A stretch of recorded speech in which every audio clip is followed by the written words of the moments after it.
امام مہدی بیت المقدس کو اسلام کی راجدھانی بنائیں گے، اسلامی راجدھانی۔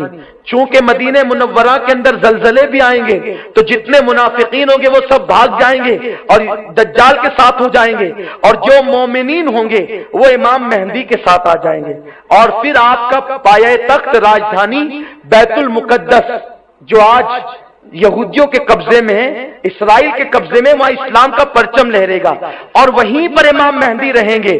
پھر یہ ہوگا چین، ہندوستان، پاکستان، ترکی اور اس طرح سے دنیا کے جتنے ممالک پر کافروں کی حکومت تھی وہ ان سے حضرت عیسیٰ علیہ السلام اور امام مہدی دونوں مل کر جنگ کریں گے، اور یہاں بھی بھیجیں گے اپنی افواج کو، اور عالمی سطح پر جنگ ہوگی۔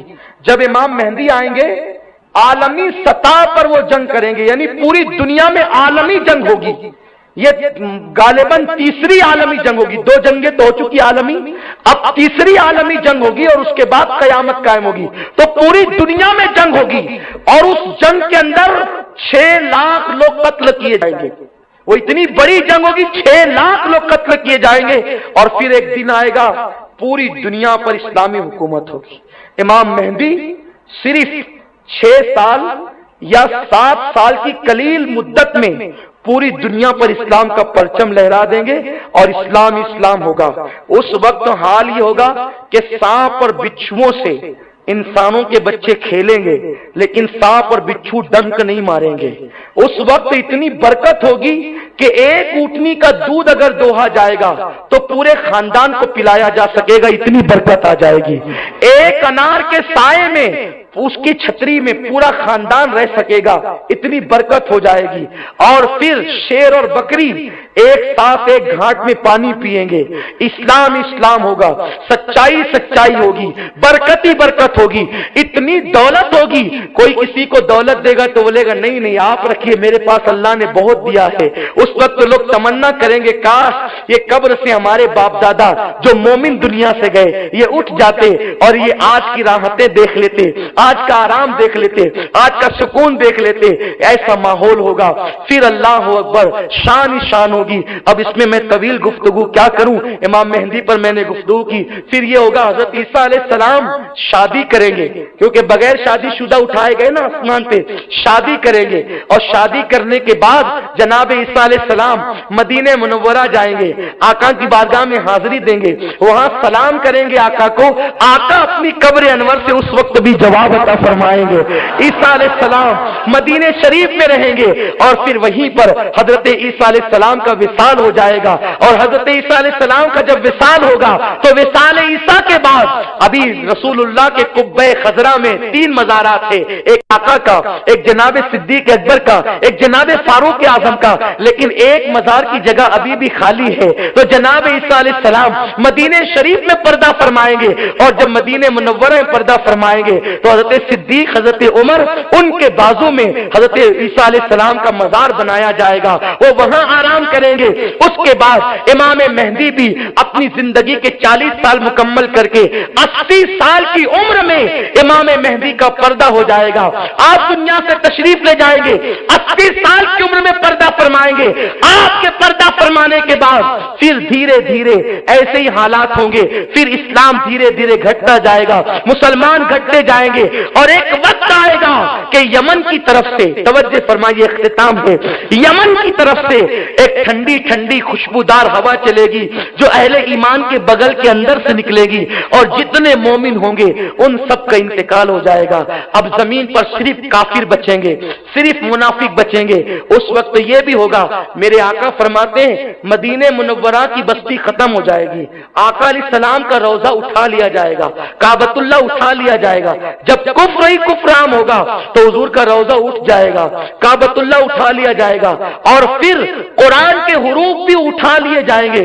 لوگ رات کو سوئیں گے قرآن دیکھتے ہوئے، اور جب صبح کو اٹھیں گے تو کاغذ ہوگا، قرآن کے الفاظ نہیں ہوں گے، قرآن اٹھا لیا جائے گا، اور پھر گندگی ہی گندگی، اتنا گناہ ہوگا، اتنی برائی ہوگی کہ جس کو بیان نہیں کیا جا سکتا۔ ہر طرف شرک، ہر طرف زنا، ہر طرف شراب، ہر طرف عیاشی۔ اس کے بعد پھر وہی حالات میں ایک وقت ایسا آئے گا کہ ایک سریلی آواز